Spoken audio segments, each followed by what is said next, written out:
राजा विक्रमादित्य और दैत्य दंभिकासुर की कहानी। बहुत समय पहले की बात है। उज्जैनी नगरी में एक ऐसे महान राजा का राज्य था जिनका नाम था राजा विक्रमादित्य।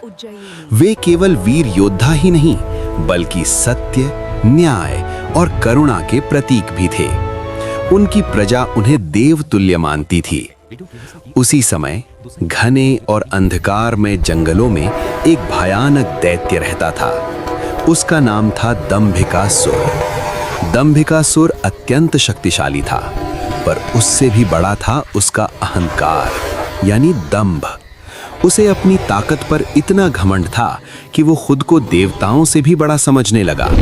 वह गांव-गांव में आतंक फैलाने लगा, किसानों की फसल नष्ट करता, बच्चों को डराता, साधुओं और विद्वानों का अपमान करता।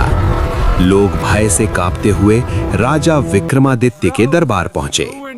राजा ने सबकी बात शांत मन से सुनी और बोले, जहां अन्याय होगा वहां विक्रमादित्य स्वयं खड़ा होगा। उन्होंने बिना सेना के केवल अपनी तलवार, बुद्धि और धर्म के साथ जंगल जाने का निर्णय लिया। घने जंगल में पहुंचते ही धरती कांपने लगी। दैत्य दंभिकासुर गरजते हुए सामने आया। अरे मानव, तू कौन है जो मेरे राज्य में आया? राजा ने शांत स्वर में कहा, मैं उज्जैनी का राजा विक्रमादित्य हूं। तेरा दंभ आज समाप्त करने आया हूं। दैत्य हंस पड़ा और बोला, मेरी शक्ति का मुकाबला कोई नहीं कर सकता। राजा विक्रमादित्य बोले, शक्ति से बड़ा होता है विवेक। यदि तू सच में महान है तो पहले 3 प्रश्नों के उत्तर दे। दैत्य सहमत हो गया। प्रश्न 1, सबसे बड़ी शक्ति क्या है? दैत्य बोला, बल। राजा बोले, गलत, सबसे बड़ी शक्ति संयम है। प्रश्न 2, सबसे बड़ा शत्रु कौन है? दैत्य बोला, दुश्मन। राजा बोले, नहीं, सबसे बड़ा शत्रु अहंकार है। प्रश्न 3, किससे सब नष्ट हो जाता है? दैत्य मौन रह गया। राजा ने कहा, दंभ से। दंभिकासुर क्रोध में आ गया और युद्ध शुरू हो गया। भयानक संघर्ष हुआ, लेकिन जैसे जैसे दैत्य का अहंकार बढ़ा, उसकी शक्ति कम होती गई। राजा विक्रमादित्य ने धर्म की तलवार से उसका दंभ चूर कर दिया। दैत्य धरती पर गिर पड़ा। मरते समय दैत्य बोला, राजन, मेरी हार शक्ति से नहीं, मेरे अहंकार से हुई। राजा ने कहा, जो अपने दंभ को जीत ले वही सच्चा विजेता होता है। दैत्य का शरीर मिट्टी में मिल गया और जंगल फिर से शांत हो गया। राजा विक्रमादित्य विजयी होकर लौटे। प्रजा ने दीप जलाए, गीत गाए और खुशियां मनाई। कहानी से सीख, अहंकार सबसे बड़ा शत्रु है। बुद्धि शक्ति से बड़ी होती है। सच्चा राजा वही है जो न्याय के लिए अकेला भी खड़ा हो। बहुत समय पहले एक असुर था, भस्मासुर। वो बहुत शक्तिशाली बनना चाहता था, इतना कि देवता भी उससे डरे। उसने सोचा, मुझे ऐसा वरदान मिल जाए कि जिसे चाहूं खत्म कर दूं, तो पूरे संसार का राजा मैं बन जाऊंगा। फिर वो चला गया घने जंगल में तपस्या करने। दिन, महीने, साल वो बिना हिले डुले भगवान की आराधना करता रहा। आखिर उसकी कठोर तपस्या से प्रसन्न होकर प्रकट हुए भगवान शिव। शिव जी बोले, भस्मासुर, मैं प्रसन्न हूं, वर मांगो। भस्मासुर चालाक था।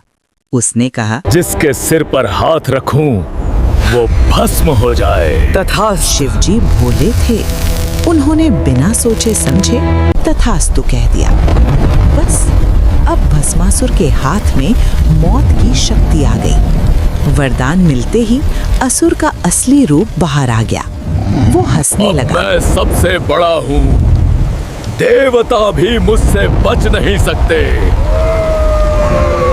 अब सबसे पहले उसने सोचा, शिव को ही आजमाता हूँ। ये मैंने कैसा वरदान दे दिया? पूरे ब्रह्मांड में हाहाकार। रुको शिव, आज तुम बच नहीं पाओगे। देवताओं ने पुकारा। केवल विष्णु ही हमें बचा सकते हैं। उन्होंने एक अद्भुत रूप धारण किया, सुंदर अप्सरा जैसा आकर्षक रूप। भस्मासुर उसे देखते ही मोहित हो गया। तुम कौन हो भस्मासुर सुंदरी? तुरंत तैयार। मैं नृत्य शुरू तुम्हारी हुआ। पत्नी बन मोहिनी सकती जो हूँ, करती भस्मासुर पर वही पहले करता। मेरे हाथ जैसा उठाना, नृत्य करो। कमर मोड़ना, घूमना। मेरे फिर हर मोहिनी कदम की नकल धीरे करो। धीरे ऐसे, अपना हाथ सिर पे अपने हाथ सिर पर रखो। रख दिया। भस्मासुर भी नकल करते हुए अपने ही सिर पर हाथ रख बैठा और उसी क्षण भस्मासुर का खुद ही भस्म हो गया। हमेशा कहानी की विनाश सीख, होता है। शक्ति मिलते ही घमंड नहीं करना चाहिए। गलत इरादे से पाया धन्यवाद वरदान विष्णु। खुद पर ही भारी पड़ता है।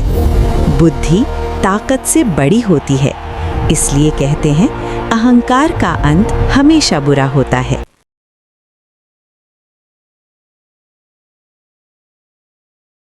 न्यायप्रिय राजा और हंसता हुआ भूत।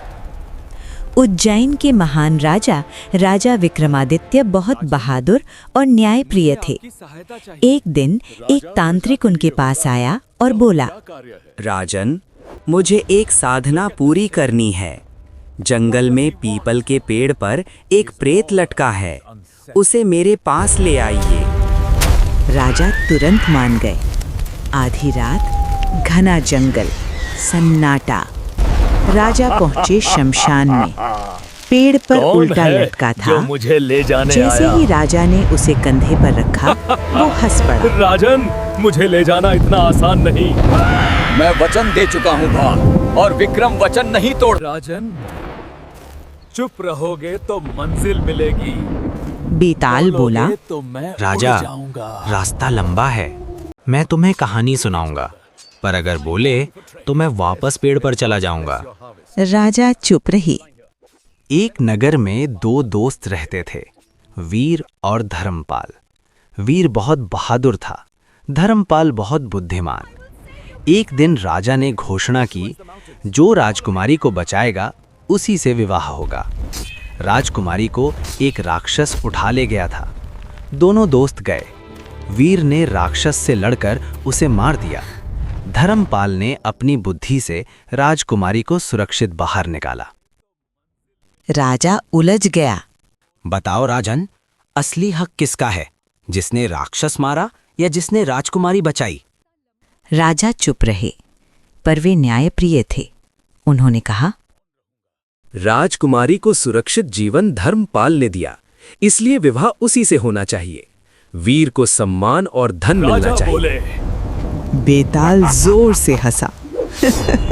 राजा, तुम बोले मैं वापस, और वो उड़कर फिर पेड़ पर लटक गया। राजा फिर उसके पीछे चल पड़े। कहानी की सीख, शक्ति बड़ी है पर बुद्धि उससे बड़ी। न्याय कठिन होता है पर सही जवाब देना पड़ता है। और सबसे बड़ी बात, सच्चा राजा वही जो पक्षपात न करे। Don't forget to click the bell icon.